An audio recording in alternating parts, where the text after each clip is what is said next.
Chapter 25, Part A, Marketing. So the marketing concept. The responsibility and functions of a representative is to satisfy the needs of their clients. So highlight responsibility means to satisfy the needs. Indeed, real estate firms and reps who are able to satisfy clients' need better than the competition using limited resources of money, equipment, and time will likely be prosper and grow. Basically, a person who satisfy clients' need is going to make more money. So a company who's going to take care of the client's need is going to be more successful. Okay, so the goal is to satisfy the client's need and prosper. And the next one is basics of marketing concept. So what are the basics?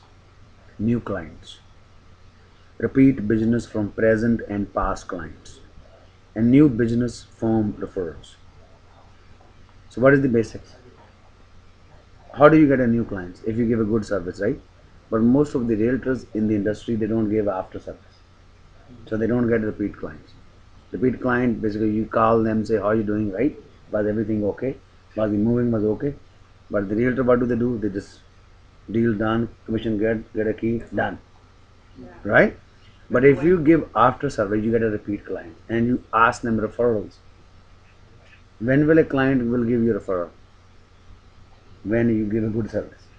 But believe me, 80% in the industry they don't give, right? It means they can be your clients, right? And so so basically repeat clients and referrals. So that's the basic of marketing concepts. The real estate reps personal marketing concept is, what is that? Getting a client, keeping a client, and getting a referrals. So the keywords is personal marketing concept. What is that? Getting, keeping, and getting a client, keeping a client, and getting referrals from the clients. And the third, selecting a target market. Target market means, so you want to see which area you want to work, right? You want to work with the first time buyer, you want to work with any resources for the individual or firm. So what are your resources? Profits and growth potential, the competition, the affinity you have for that market, reaching out in a profitable manner, and be positive. So basically you have to select your target market. Most of the time the realtors work in all different areas. So you choose an area, right? You're gonna work in the condo department, right? You want to work in the real estate, right? And you select your clientele.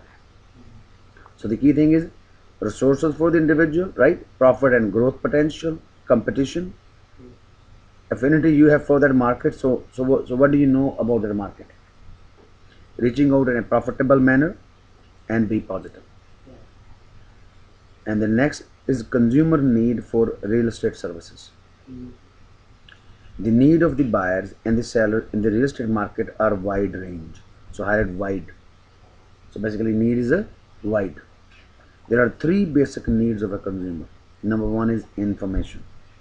The primary role of the reps is to supply all correct information to the buyer. So what is the number one? Providing the correct information. Knowledge and skills. That's a two. Buyer and seller required to have excellent knowledge about buying or selling of the property.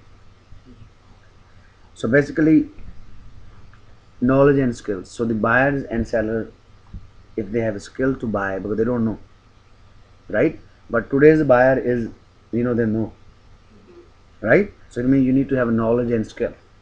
Okay. Next, trust and confidentiality. To be successful in sales, it is a necessity to quickly build a trust in community with your clients. So basically confidential mean you don't give the confidential information of the client to others, because you know their financial, how much down they're putting in, right? And you build a trust in the community with the clients.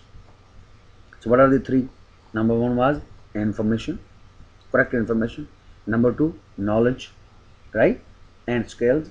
And number three was trust and confidentiality. These are the three basic needs of a consumer. And then we talked about behavior models.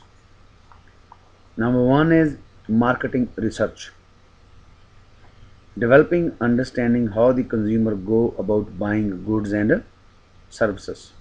So basically you're gonna understand the consumer's behavior. What do they want to buy? Next, shopping behavior model. The effort that a consumer is willing to go through obtain the products and services.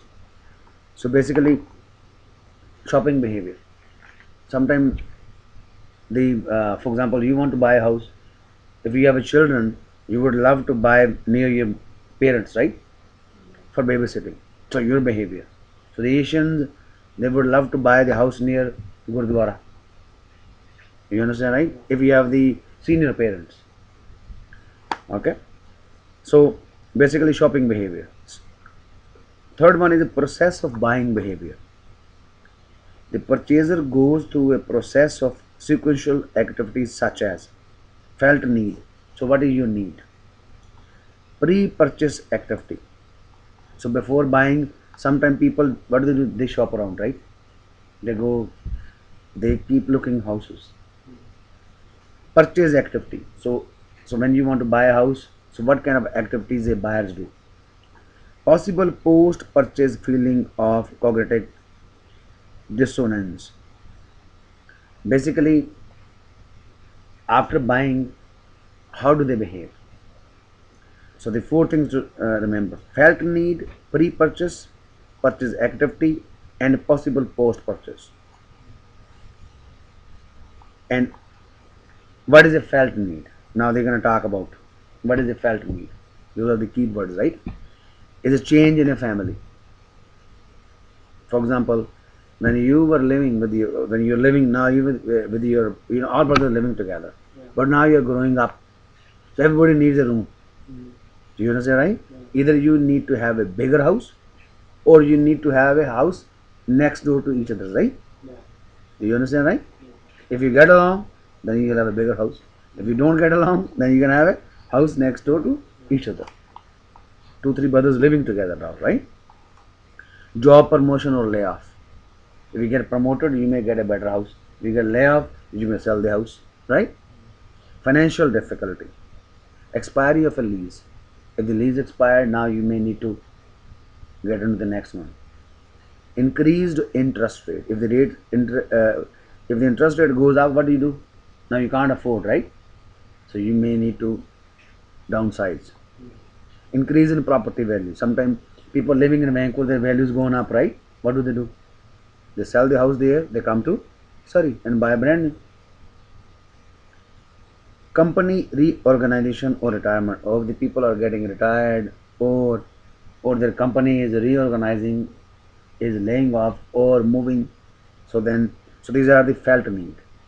One was change in family, job promotion or layoff, financial difficulty, expiry of a lease, increase in interest rate, increase in property values, and company reorganization or retirement.